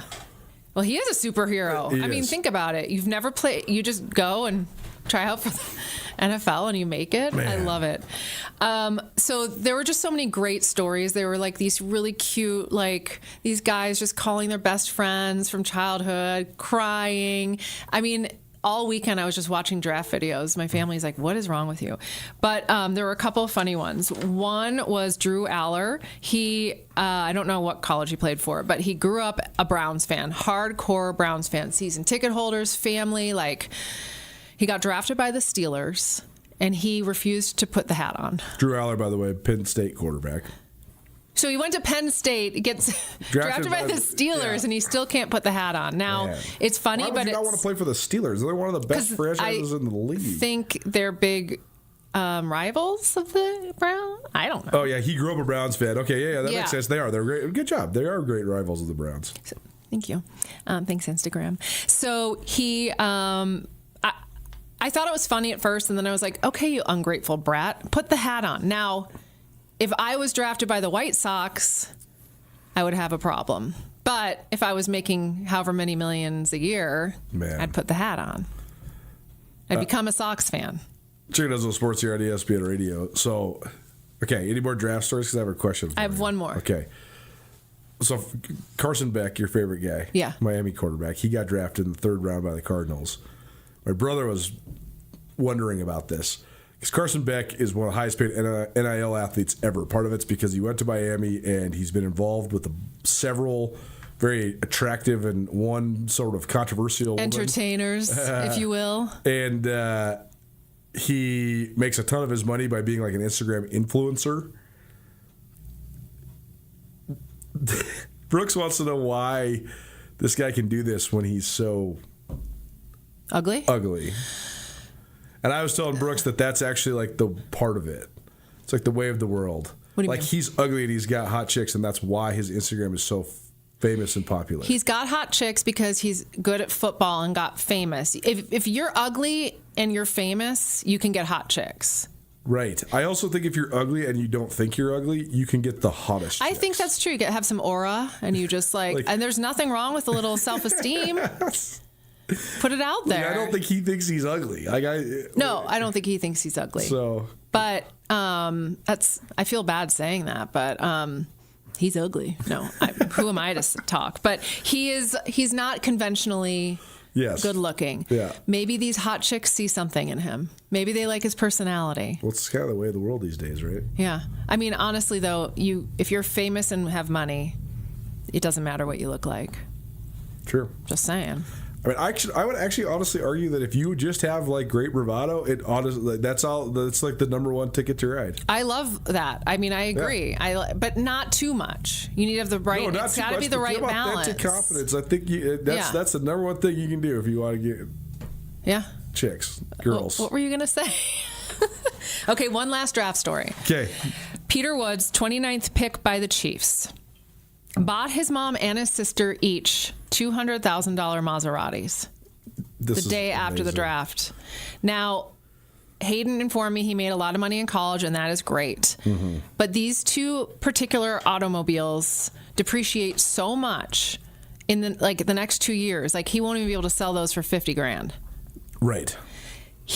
This is what I just want to shake people. I know you want a Maserati. Go rent one. You do not need to spend $200,000 on $400,000 on Maseratis. I want to know if he bought these two cars straight up too, because if he bought them straight up, that was at least slightly smarter. But I bet you he did not buy these. You think he financed them? I bet you he straight up financed them at a 2.9 APR, and now has I bet you he's got $25,000 worth of car payments a month. Oh my God. And And these guys do have, the NFL does have like money managers helping them. No question. This is the kind of thing where it's no. Yeah. Please do not do this. I understand how exciting this is for you. I want you to have a really nice car. $400,000 would get you a nice house. No, exactly. That's the new trend right now, and all these guys are making that are currently in college, NIL athletes, that's the new Instagram trend, is that they post pictures of the houses that they're living in. And like the way the conversation this has created, like on Reddit, has been so funny because people are talking. They're like looking at these guys. They're like, "You guys are not. This is not the college experience whatsoever. Like half of the part of college that is memorable is that you live with like 6 guys in squalor and like." You have to learn how to live with all these people, and you have to live in these terrible houses, which is like what teaches you to be motivated to go have a better life than that. And these guys are living in like 14-bedroom mansions, like with one other guy they probably don't even see. Sounds like the apartment Ben's moving into in Bozeman next year. It's fancy. So bougie. I'm your countertops are nicer than ours. What the heck? I know. Justin Lamson from Montana State, the quarterback, he's doing an NIL deal with like one of the condo places in town. Oh, yeah? And they like gave him a condo as part of the deal, and it's like a high-rise 7th floor. I'm like, what is that? What is this condo? This is like the nicest apartment I've ever seen in my life. No. The football players at NAU in the 90s, they all lived together in crappy apartments God intended. We all lived all in the, like there was like a whole group of us that had houses all in the same street. That's fun. Over in Pleasant View, and we would we'd be 6 deep in a 3-bedroom house times 4, and there's just 25 guys just living there hanging out. I'm sure the neighbors loved that. Actually, one of our neighbors did love us. She really, really did love us. I bet. She liked us a lot better during the daytime than the nighttime, for sure. I would not. The whole thing is ridiculous. Yeah. I think that's the part that's getting robbed. Like, regardless if you're getting a jump start in your life or whatever, you have your whole life to worry about money. Like, part of the college experience is supposed to be like about being poor and struggling, but like being okay with it. And just like, and having the roommates and having like the struggles and like, I understand. I mean, some of these players are making so much money that why would they? You know? Right. But Why would they? I do think I think you're absolutely right. I mean, I think these. I think a lot of kids are getting robbed of the real experiences now, like especially in life. the football guys in the SEC and stuff. Like they have full training table, so they go and get a private chef to cook whatever meal they want anytime. The facilities are so wild. Like now, the academic tutoring centers are attached to the football facilities, so these guys don't have to go to class. They don't have to take tests. They take tests like administered by the athletic department academic advisors. And that annoys me because that is definitely not what college is about. And I know these. I understand, but like you were telling me, some of the UM and MSU kids don't even have to go to class, right? Because they're too air quotes famous or whatever. And I think that's robbing them of great experiences too.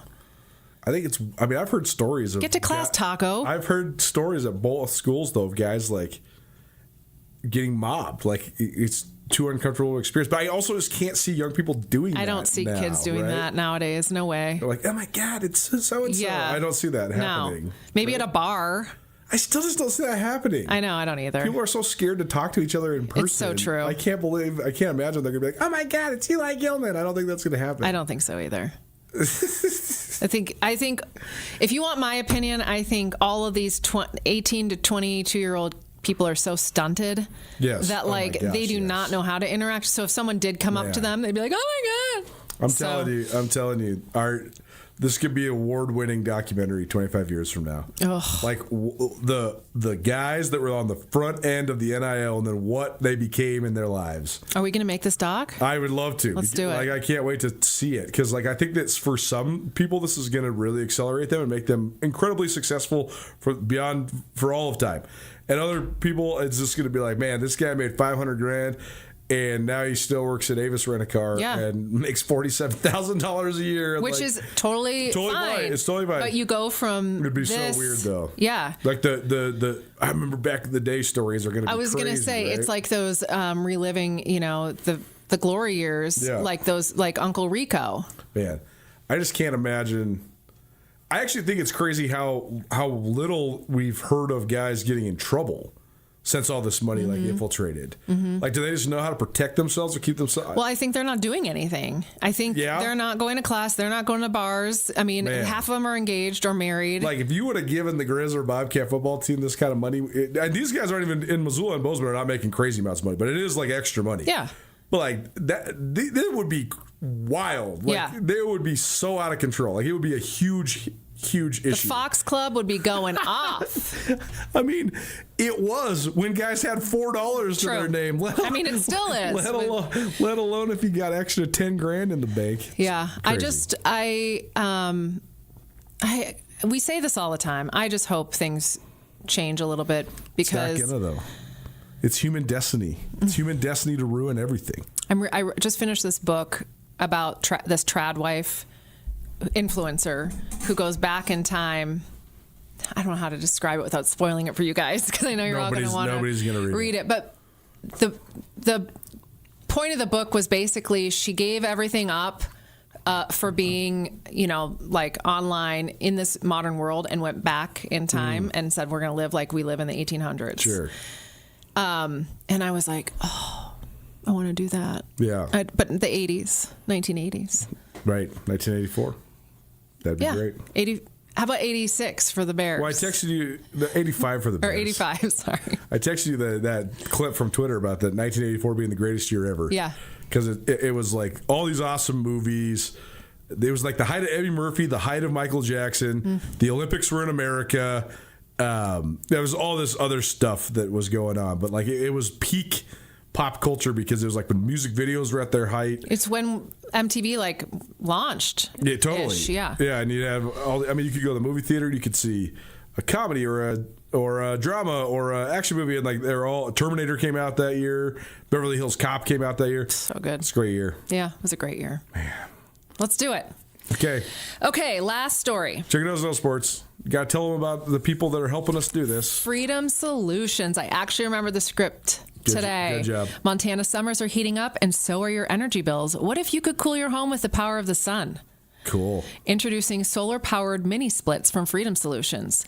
EG4 12K and 24K hybrid systems deliver powerful air conditioning and heating in one unit, running directly off of solar. That means lower bills, more control, and year-round comfort. No complicated systems, no guesswork, just smart, efficient heating and cooling. Visit freedomsolutions.com to learn more. Freedom Solutions, everything you need, one trusted source. This is very interesting to me that you could run a air conditioning off of that. That's super that is cool, expensive. Pun intended. Oh, look at you. Best movies of 1984: Ghostbusters, Beverly Hills Cop, The Terminator, Nightmare on Elm Street, Gremlins, The Karate Kid, Indiana Jones and the Temple of Doom, Spinal Tap, Police Academy, Revenge of the Nerds, Footloose, 16 Candles, The Natural, Amadeus, and Star Trek. Wow. Man. IMDb proclaims it as the greatest movie year in the history of American cinema. All right, let's do 84. We can have a movie theater and just run those movies all the time, I guess. Purple Rain came out in 1984. Oh, so good. Oh, my God. I watched that. Thriller came out in 1984. My brother had like a pirated Rhinestone VHS of Purple Rain. And I was... Unpopular opinion, I hate that I love Prince. I don't like the movie. You need to go cleanse yourself in the lake Minnewanka. Do I need to watch it again? Yes. Okay. It's so good. I just didn't like it. It's very slow, but it's so good. I just thought it was not that good. Wow. I don't know. You also don't like dogs or the Beatles, so I don't really... All right, what else you got this week? Last story. Live Golf might be going bankrupt. No, it's done. They're done. They pulled the plug. They did? They just happened. Pat McAfee was just talking about it. Liv said 2026, or the Saudis, whatever. Well, the Saudis are pulling their funding. Okay, so they're not fully bankrupt yet. So they're not fully bankrupt yet. 2026, they were... That's it. They're saying 2026 is it for the Saudi funding, basically. Well, yes. Saudi funding is done. Okay. They spent $5 billion. $5 billion since 2022. The Saudi funding will be cut off this year, but there is projected revenue this year. There was so there's a chance that it could. I don't think it will. I mean, well, with the instability, the thing is that like most of the guys that have been on the dark side, they already came back, they're right? And the ones that are still there are just going to jump back over. Yeah. Do you think they got paid up front? Like, how does this work? Well, some of the guys, the reason they jumped was because they got paid gigantic. Like Dustin Johnson got paid like $75 million up front. Up front, okay. So like he's good no matter what. Yeah. Like checks bounce, he's That's what I was wondering. So. Are these checks going to bounce? Bill or are Mickelson we... got paid like $50 million up front. Okay. They offered Tiger, I think, a $750 million signing bonus. He said no. He said no. Which the is one time he's crazy. had ethics. Man. I wonder how he's doing in rehab. $750 million and saying no. I know. Good for him, though. Good for him. That's the one time I'm like, okay, Tiger, you did something right. Yeah. And now, I wonder how he's doing in rehab. Oh, man. Not good, probably. Well, I think he's gotten over the hump, don't you? It's been a couple weeks. I mean, maybe. I don't think whatever ails Tiger Woods is non-curable, unfortunately, I don't think. Maybe he can get that brain wave therapy where they like rewire your brain. And then it makes you like, oh, I'm going to get in trouble. Makes you like all the people on Wicked. Soulless. I don't know. It erases your bad memories. Yeah. Is that what happened in Wicked? No, that's what happened to all those people, though, and that's why they're shells of themselves. The people that were in Wicked. I see. Yeah. Yeah. Well, they were also all having multiple eating disorders, so they're just hungry.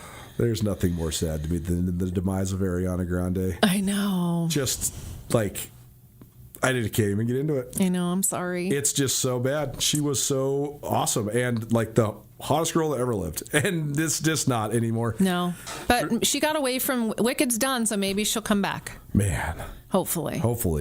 That's all I got. But one quick shout out to Hot House Yoga. Yeah, thanks, Hot House. I'll be back next week. My wife's just out of town this week, so doing the dad thing. Yeah, doing the dad thing. Had a great early morning couple early morning sessions this week. Nice. It's you guys need to try it.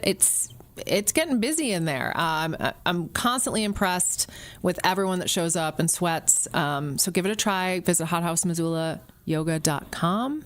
hothousemissoula.com. Sorry. Hothousemissoula.com. You can also visit the studio directly in the center of downtown Missoula. Yeah, and they're on the MindBody app.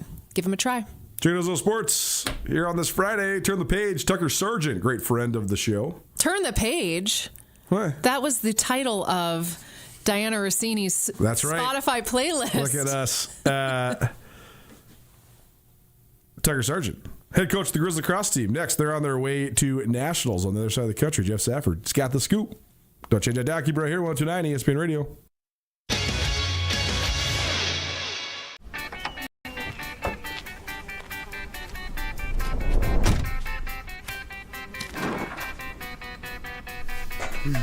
What do you expect me to say to her? She's getting married in 30 minutes. We're doing everything we can. John, can you hear me? John.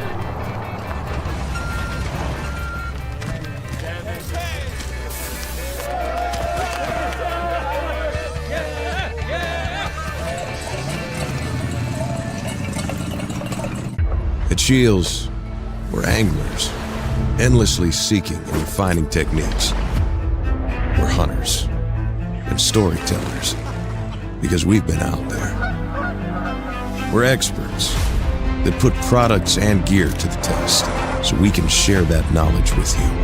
At Shields, we understand your outdoor journey and the path you're on, because we walk it too, every step of the way. Shields, right there with you. Mountain Town Vacation Rental Management, your local partner for vacation rental success. We provide a fully customized hosting experience tailored to your needs and goals. Your home is listed on every major site, helping you maximize visibility and bookings. And our local team is available 24/7 to handle guest needs and booking inquiries. Let us take the stress out of managing your vacation home. Contact us today at mountaintownvrm.com or give us a call at 406-369-3080.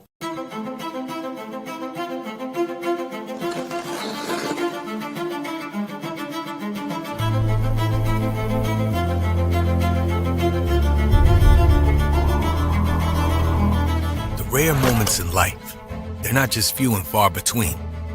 They're meant to be treasured.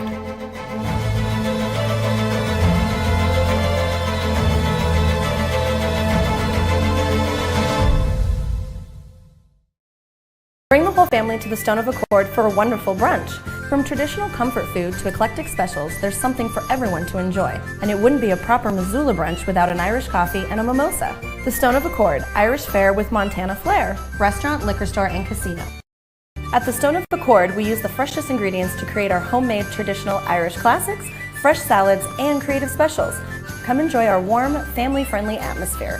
The Stone of Accord, Irish fare with Montana flair. Restaurant, liquor store, and casino.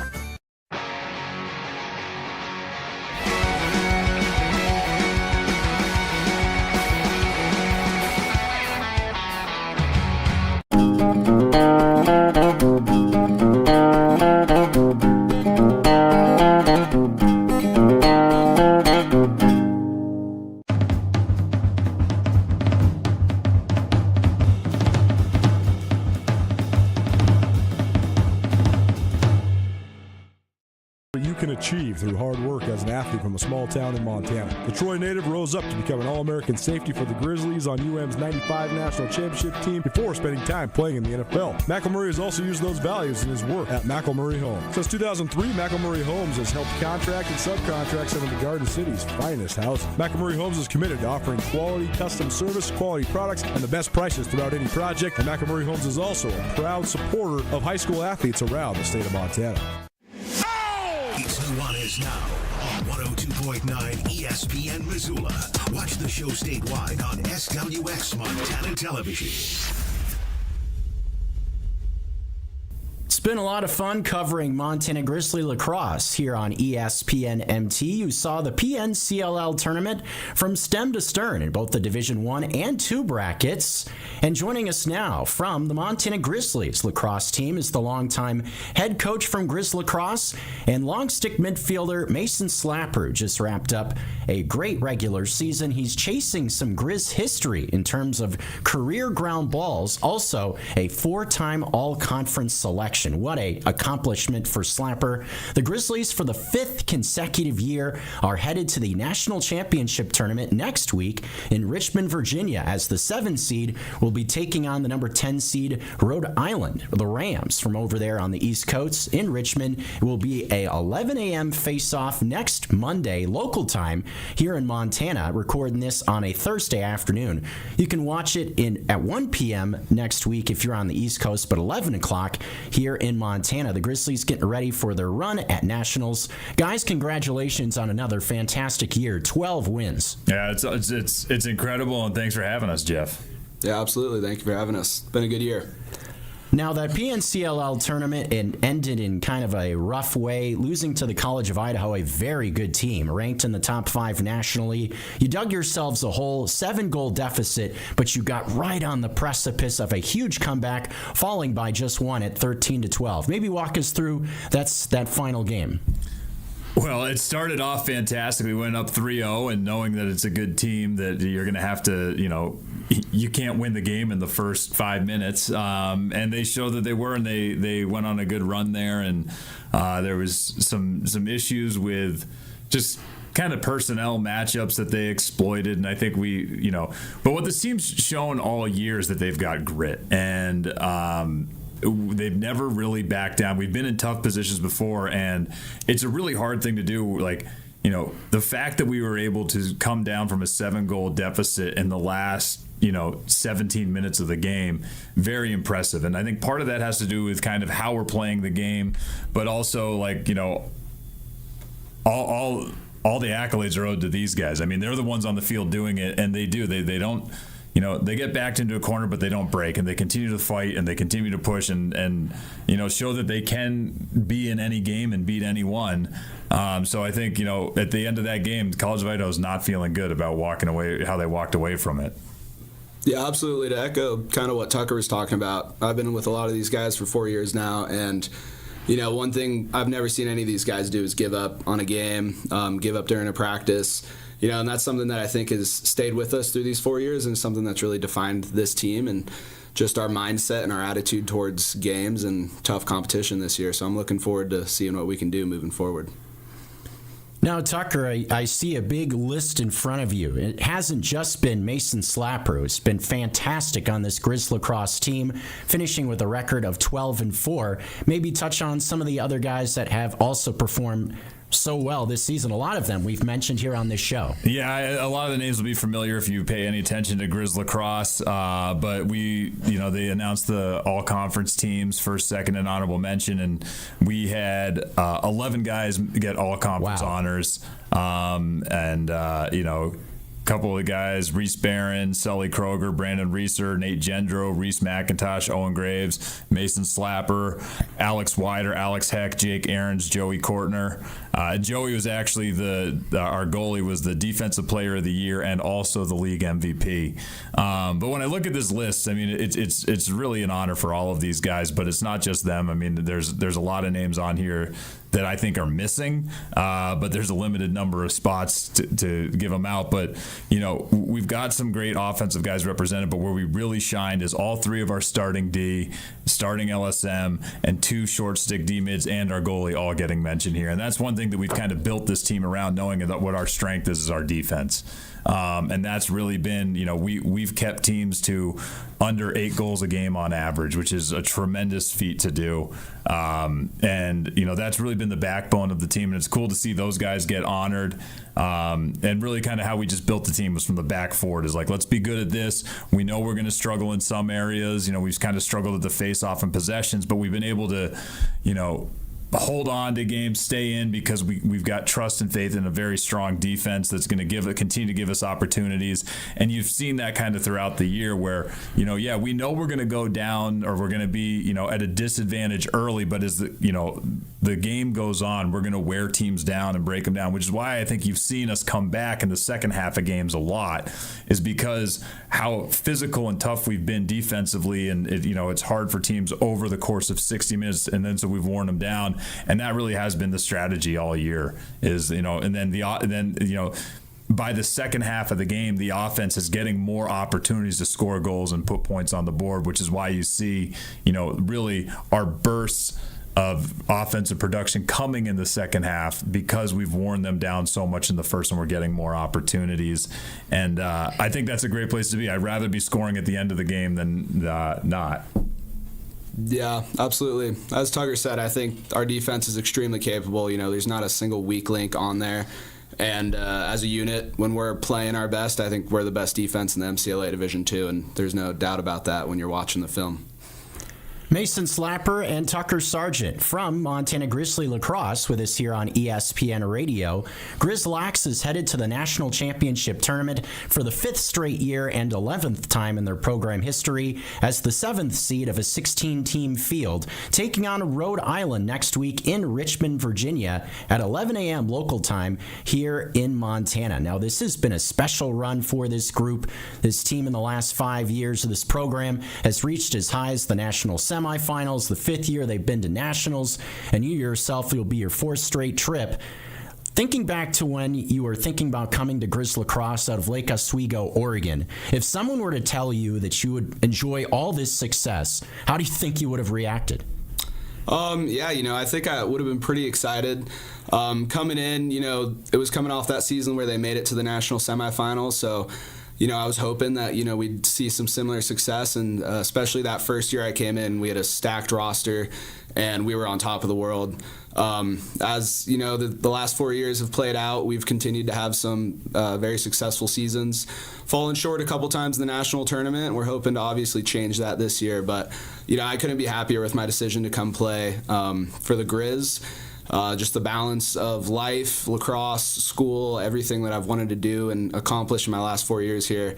Couldn't be more grateful for the people around me, the coaches, my teammates, and it's been a real honor and really exciting time. Now, for a casual observer, if you're able to check out statistics, a thing that would maybe stand out about any stat line is how many goals have you scored? How many assists do you have? Now, if you look at Mason Slapper's numbers, you aren't going to be blown away by his career goal numbers with, I think, 12 in his career.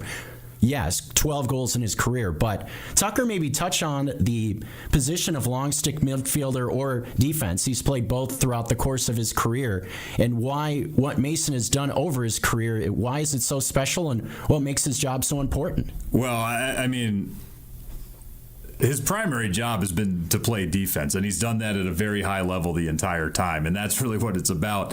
The fact that he scored any goals is just tremendous, but not what we're expecting or hoping for out of him. I mean, most of his time is spent on the defensive half of the field. But Mason's very athletic, very fast, and when he gets those opportunities, he can push transition and prove that he can get offense ignited. But that's not his job. His job is to get the ball, stop the guy, control the defense, talk, and just shut down the other team. And he's done that at a very high level all 4 years of playing here. And the statistic that you're talking about, the ground balls, it's basically like recovering a fumble in football, although the ball's on the ground a lot more, but the possession still matters all the same. And when you have the ball, you have an opportunity to score, and the other team can't score. So getting those ground balls is super important for possession. And Mason has proven that he can do that as good as anyone's ever done it. He's 261 career ground balls right now for the LSM position. He's 7 shy of the tying the record, 8 for holding it individually. Wow. And honestly, I hope nothing more that you break the record, because if you can get it against Rhode Island, that means we're in a very good place, and we've got a lot of extra possessions.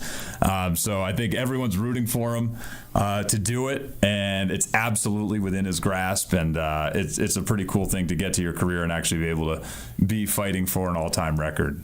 No pressure, right, Slaps? Yeah, none at all. I'm glad we're talking about it on the airwaves and everyone in town knows about it now. Yeah, just go out and pick them up, would you? Gotcha. Catch the Grizzlies next Monday in action against Rhode Island. This is Grizz Lacrosse with us here on ESPN Missoula. Now, you've been tested so much throughout the course of the season, facing off with the number 1 seed in this tournament, the defending national champion St. Thomas Tommies, played twice against the College of Idaho, losing by 2 combined goals. Also, the Montana State Bobcats ranked in the top 10. They're headed to nationals as well. How do you think those games have gotten you ready for this moment, and how do you get over the hump? Yeah, I think a lot of those games came down to just a couple plays. We were a couple goals short against Montana State. 1 goal short each game against College of Idaho, and 1 bad quarter against St. Thomas from making it a good game. And I think, the sense for me is that, one of these games we're going to figure it out. We're going to pull it out. We're going to find a way to want it more and make it work for us. And, I'm thinking that, what we've learned from these games is that we don't give up. We keep working hard, and if we don't give up, we can beat any team. And we just need to play a full 4 quarters. And if we're capable of doing that, then I think, we're going to walk away with Rhode Island and hopefully carry on that success through the tournament. Yeah, I just want to add, too, I think, this team has really developed throughout the year, and we're a very different team than when we played some of those earlier games, and continue to develop. And I think we're doing things at a higher level now than what we did when we first met them. And that's really the goal, is to, we don't need to play our best lacrosse at the beginning of the season. We want to be playing our best lacrosse in May. And, watching this team and seeing what they're doing, I think that's where they're headed. And, our defensive strategy has changed and developed throughout the year. The biggest thing that we've been struggling with is our, winning the possession off the faceoffs, and we've completely changed that in the last 3 games, and we've shown to have a lot of success there with guys like Matt Klein and Jake Aarons showing up and, doing it very unconventionally, but being physical and beating guys up. And, and Slappers right there on the wing. And I mean, that unit right there has really changed the tide. And I think we've gone against teams that, with our previous strategy, we would have really struggled with, and we're showing that we're very different now. So I think, there's a lot of growth that's happened, and, we're exactly where we want to be. Grizz Lacrosse starting their run at the National Championship Tournament next Monday, facing off with the Rhode Island Rams, hoping for some success. Grizz Lacrosse, a little tradition that they have. They sing a little karaoke sometimes after games. If they make a run all the way to the national championship, Tucker Sargent may have to perform. That's what they'll be going for down in Richmond, Virginia. Next Monday, an 11 a.m. local time face-off against Rhode Island. Good luck, guys, and thanks for coming in. Appreciate it, Jeff.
Bring the whole family to the Stone of Accord for a wonderful brunch.